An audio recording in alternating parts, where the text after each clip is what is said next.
Hi guys, Mrs. Homan here with another science video. This is the second of a three-part video series on human impact on Earth. We already went over natural resources and human impact on land. If you haven't watched that video, please go back and watch that one first. In this video, we are focusing on human impact on water, and our next video will be covering human impact on air. So let's get started.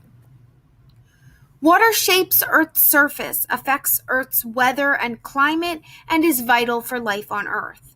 Every living thing on Earth needs access to clean water for good health. Fresh water is a limited resource. Only 3% of Earth's water is fresh water, and only 1.2% of that is drinkable. The rest is frozen in glaciers and in inaccessible groundwater. First, let's review some very basic vocabulary as it relates to water. An aquifer is an underground layer of permeable rock or sediment that holds water and allows it to flow.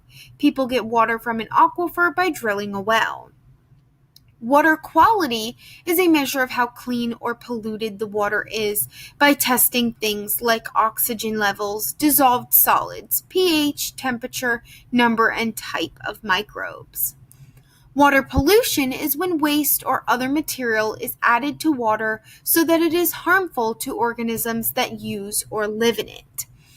Additionally, there are two types of water pollution sources: point source and non-point source.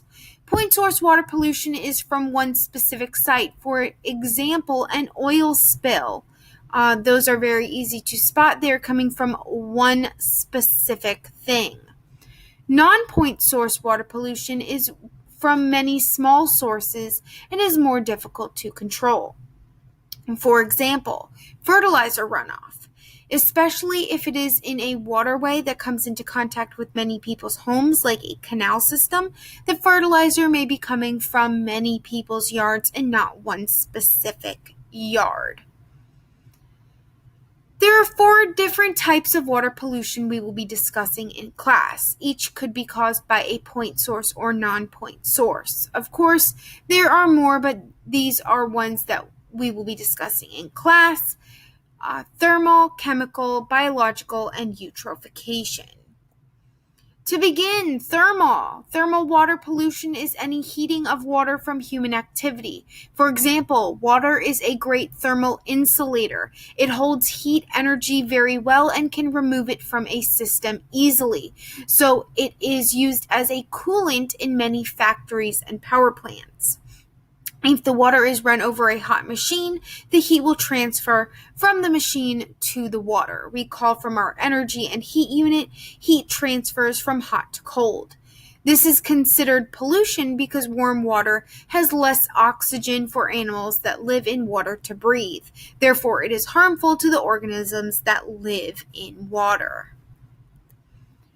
Chemical water pollution is when harmful chemicals are added to the water supply. For example, oil spills, chemical spills, agricultural runoff such as pesticides, herbicides, and fertilizers, and acid rain. Keep in mind, acid rain is not exactly like you see in movies and TV shows. Most acid rain has the same acidity as tomato juice and far less than lemons. So acid rain isn't going to be enough to burn your skin, but is enough to damage the facades of buildings, change the pH of bodies of water, and harm plants. We will dive deeper into the cause of acid rain in our human impact on air video. Biological water pollution is when live or dead organisms are added to the water supply. For example, wastewater from toilets, showering, and washing dishes may contain harmful microbes such as E. coli and Salmonella.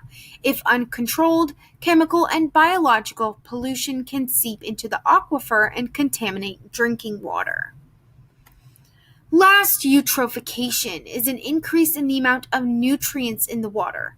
This occurs naturally, but artificial eutrophication is when human activities increase nutrient levels in the water, typically from something like fertilizer runoff. This may cause algae to form on the top of a body of water called an algal bloom. It can can block sunlight, killing plants. Without the plants to eat and produce oxygen, water-dwelling animals will die as well.